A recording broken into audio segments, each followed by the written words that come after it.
failure, and basically it has to be thrown away because it could inject you with the wrong amount of insulin or inject you with no insulin at all. And they usually have signals on it. It like will beep or something if it's gone bad or if it needs to be replaced. What happens if you have too much insulin? Like, what happens? If you have too much insulin, you would have to counteract it with a certain amount of sugar or carbohydrates in order to increase your blood sugar. It would just depend on the amount of insulin that you were accidentally injected with. But basically, there's not too many. You have to replace, I know the pods anyway, like 3 to 5 days, because they eventually do go bad and they need to be replaced. You have a question? Yes. Does anything in our body regulate insulin levels? Like, is there any system that, like, if there is too much insulin, that it breaks it down instead of the insulin having to break down?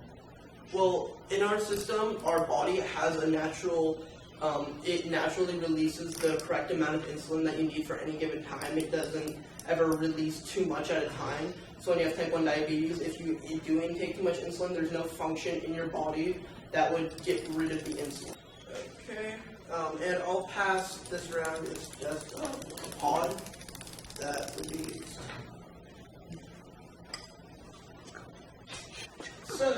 So you have a recommended diet, a healthy weight control that you should have, and you should be exercising on a regular basis when you are diagnosed with type 1 diabetes in order to maintain a healthy lifestyle.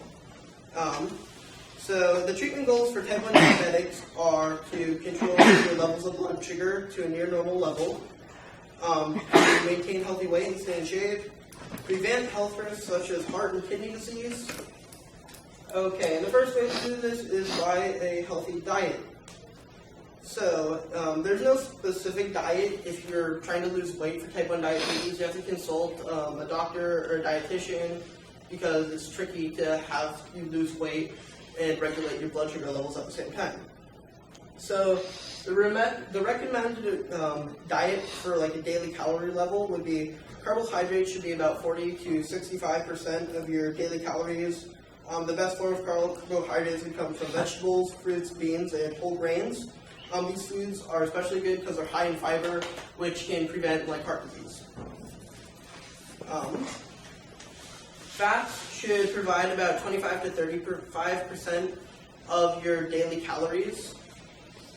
And so yeah, 25 to 30% of your daily calories. Monounsaturated fats are the best types. These fats are found in food items such as nuts and fish.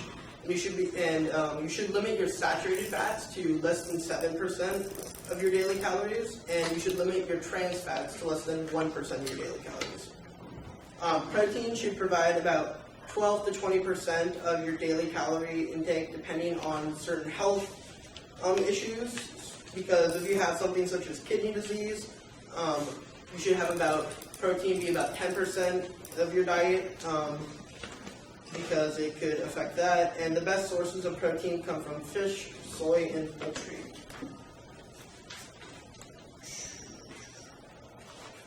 Okay, so potential cures for type 1 diabetes. Okay, so the first potential cure being looked on is called gene therapy, and this has been shown to be about 80% effective in lab tests on mice, which have a very similar like pancreas effect with insulin. So what they basically do is to cure the two defects that you have with type 1 diabetes. So you have your pancreas, which is no longer producing any insulin because of the disease, and your immune system, which is basically killing off any of the cells that produce the insulin. So the first part of it is to produce more of the beta cells. So what they do basically is they have the liver now create the cells using a gene called neutrogena 3. This gene defines the development of pancreatic isolates, which are clusters of beta cells and other cells. Along with neurogen 3, they give an isolate growth factor called bacticellin to stimulate growth of new isolates, which help with the creation of new beta-producing insulin cells. The second part of this therapy is to stop your body's immune system from killing off the beta-producing insulin cells. So what they do is they take the newly formed beta cells and isolates. So the first method was for the treatment was combining Neurogen 3 with a gene for interleukin 10, which regulates the immune system. With this gene, the researchers on this project found a 50% rate of cure in the mice with type 1 diabetes. In the second method was tested, scientists added a gene called CD274 or PDL1. The gene stops the immune system from working in the area near the liver where the isolates are being produced, which create the beta cells. In the treatment, it reversed diabetes in 17 out of 22 mice, which was a 78% success rate, and the mice were living up to 18 weeks, where they had only been living to about a week beforehand.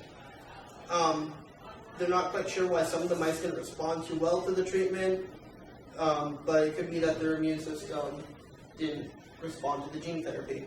So the creation of synthetic insulin.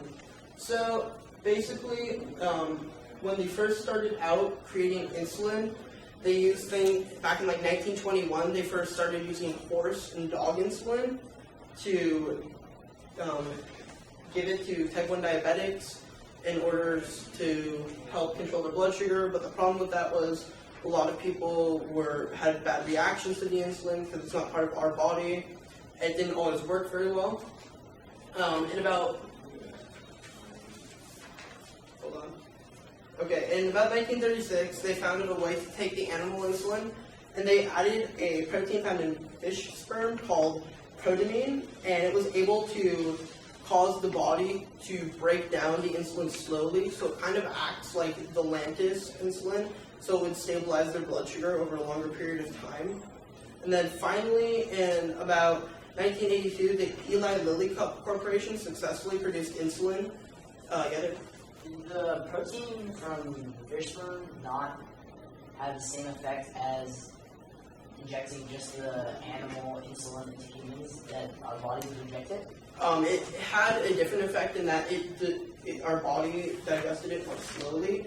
Instead of when you first input the animal insulin, it would act as almost like a Humalog would, where it acted more quickly, where this would last longer to help regulate it for a longer period of time. So then in 1982, the Eli Lilly Corporation successfully produced human insulin that became the first approved genetically engineered pharmaceutical product. Without having to depend on animals, researchers can now produce a genetically engineered insulin that was abundant in qualities. So for the raw materials for this production, you can have two types of cells that you can grow the insulin in. The first being an E. coli bacteria cell, and the second being in yeast. You can also grow the insulin. So basically in the manufacturing process, you have two amino acid chains, A and B. They're bound together, and in amino acid A, you have 30 amino acids, and in amino acid chain B, you have 30 amino acids. And basically what they do is they send this through an amino acid sequencer to find the protein that secretes the insulin, basically. It's kind of difficult to explain. So there are three different methods of getting the insulin from the protein.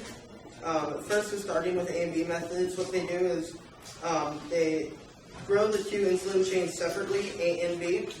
This prevents them from manufacturing each other of the specific enzymes needed at every step.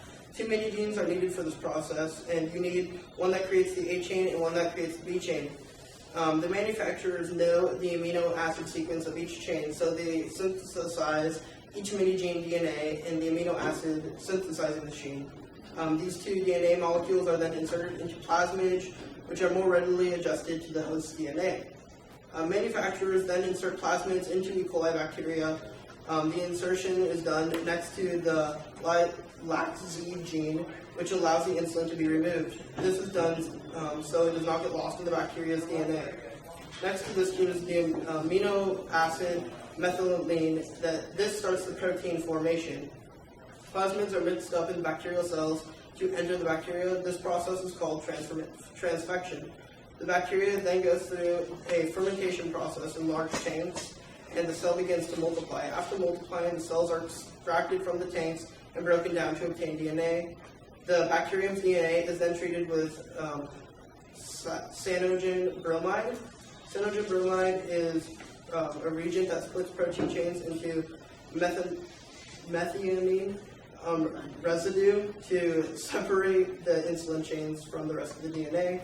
The two chains are then mixed together and connected by disulfide bonds through the reduction reoxidation reaction.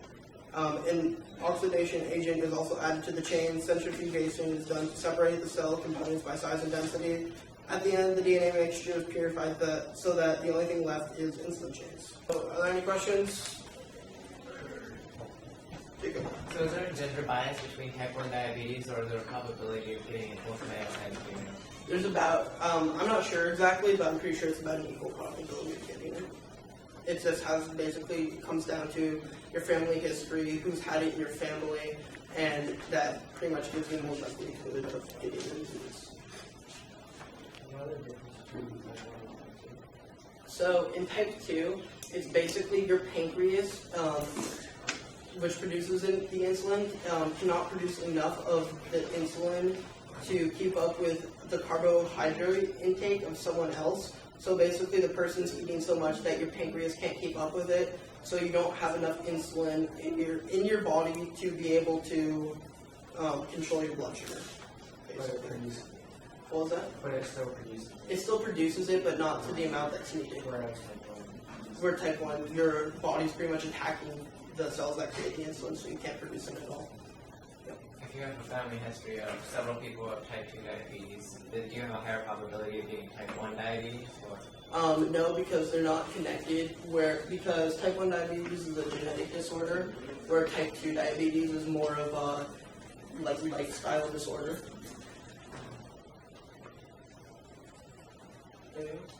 No. Alright. So I have a type 1 diabetes quiz, and if you get a question right, you get a lollipop.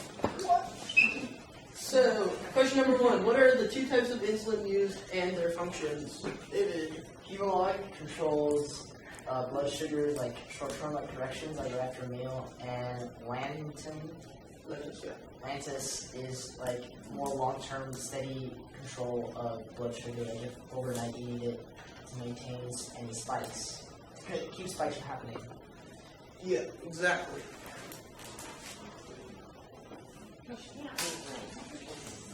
Alright, number 2. What are 3 lifestyle changes that diabetics should make? Ariel? Change of diet, exercise.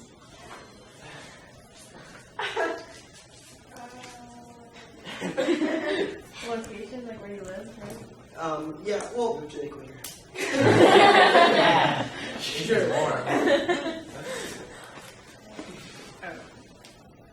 Sorry. Yeah, it's always that. Okay, what does the liver do to help maintain a constant blood sugar level? Oh, Ariel, sorry. Okay, so question number 3. What does the liver do to help maintain a constant blood sugar level? Jacob. It checks your blood sugar, and if you're getting low, it sends out insulin to reduce. Wait, if you're getting high, it sends out insulin to reduce it, and if you're getting low, the liver works more with that. Yeah, kind of. The liver works with putting more sugars into the bloodstream. Exactly.